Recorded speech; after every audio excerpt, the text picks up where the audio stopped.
Alright everyone, you might hear some clanking in the background that's not actually from my coffee. What's that mysterious noise? It's prep for Thanksgiving dinner, basically. Usually holding it several days early here, essentially to beat the rush. It's just pragmatic, it makes sense. So yeah, there's the squash and shit being prepared, beets for tomorrow, all the stuff that you don't do same day, like the turkey and stuffing or the fresh bread.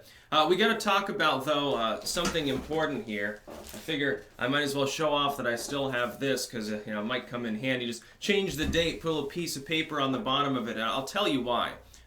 When I'm looking at the Democratic field, it's not looking too good at the moment. It's still basically, people are still fantasizing about Hillary Clinton running. But one person I can tell you would have a total joke of a campaign if he actually registers and files and runs for real is Michael Avenatti. He's had a slew of bad luck recently. Significantly bad luck. For instance, it was found that he owes, what was it, like $2 million or some crazy sum to a former employee that had been underpaid for a while. And he doesn't have the money apparently for that. Now, because he can't pay the rent at the place that his law firm was, which, I mean, how many tens of thousands of dollars a month in rent are you being charged for this location? Like, how big an office do you actually need if you're a self-branded individual? You probably have several law clerks and some assistants and stuff. You probably don't need a whole building.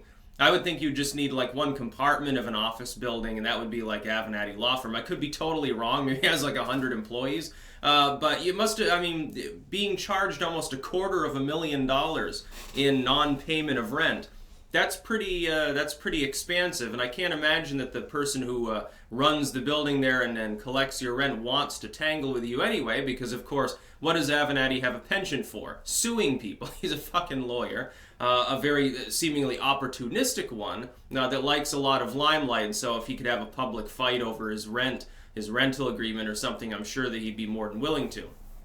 So that's a fairly bad few weeks for Avenatti. And then, of course, you had him being briefly detained by the LAPD on suspicion of domestic assault.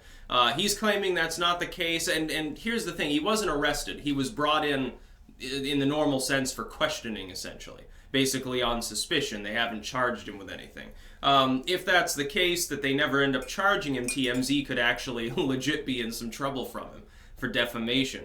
Of course, the corporate media defames people all the time, so it's interesting to see someone who's basically, the #1 opportunistic never-Trumper, #Basta at the end of every fucking post. It's funny to see him get actually targeted by libel for once. Interesting to see it aimed at something other than the alternative media, or against, some Trump superfan within politics or something. Or Trump himself in some cases. Like when they were speculating upon what his handshakes meant, it's like, what the fuck? Go back to actually reporting news. But Michael Avenatti, if I had to hazard a guess, looking at this string of unfortunate events, is he going to be in a position, even fiscally necessarily, to actually be able to launch a true presidential bid? You need an enormous amount of money, or at the very least a very strong grassroots network. When I look at the polling involved in, who do you want to run against Trump in 2020 as the Democratic nominee? Avenatti is basically just a blip on the radar. He's nowhere near the top 10, he's not even in the top 20. He's got less than 1% of that core of support. Now, that's not necessarily to say that makes him one of the worst potential candidates. Hell, when I'm looking at the list, I'd put him somewhere in the middle in all honesty. He would still have a better shot than Biden. He'd still have a better shot than Clinton, who probably at that point won't even be able to stand up, judging from how she acts in public now. Bernie Sanders can't really run. He hasn't filed the paperwork necessary to rejoin permanently the Democratic Party. I don't think they would welcome him if he did, and he probably knows this. It's like, last time around was his last hurrah. He's like fucking 74 at that point. This 78-year-old man is going to go toe-to-toe to Trump in regards to the energy related to campaigning. And his message is very, very revolutionary. An early 1800s era Marxist message, basically hashed around and changed a little bit to turn it into a bleeding heart social platform for modernity that you then peddle to kids like your fucking diabetes-causing ice cream buddies do. I don't think that it's actually going to work. Avenatti, all things considered, is a bit more on the pragmatic side. Here's the thing. Avenatti is a more transparently opportunistic persona than like a Hillary Clinton or a Joe Biden or something. But don't let them fool you. They basically are the same thing. They try to get attention for free publicity. They are corporate pawns. They don't really care about the American people. They're fucking shifty people. They all are. That includes the left. Now, I'll say this. One thing I like, Tim Pool actually was talking about this the other day, about Naomi, I always fucking forget her name, and I have no idea why I mix it up with Naomi Cortez.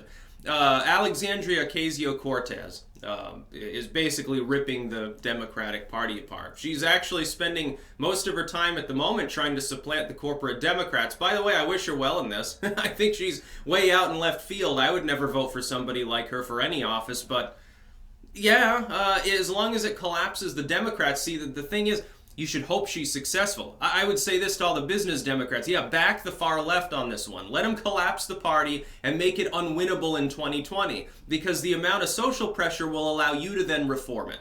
The far left will have failed. The corporate Dems are on their way out. Bring in the business Democrats. You can migrate back from the Republican Party, restore economic sense, get off of some of the shitty wedge issues, white people are bad sort of campaign style that you have in some of these circles.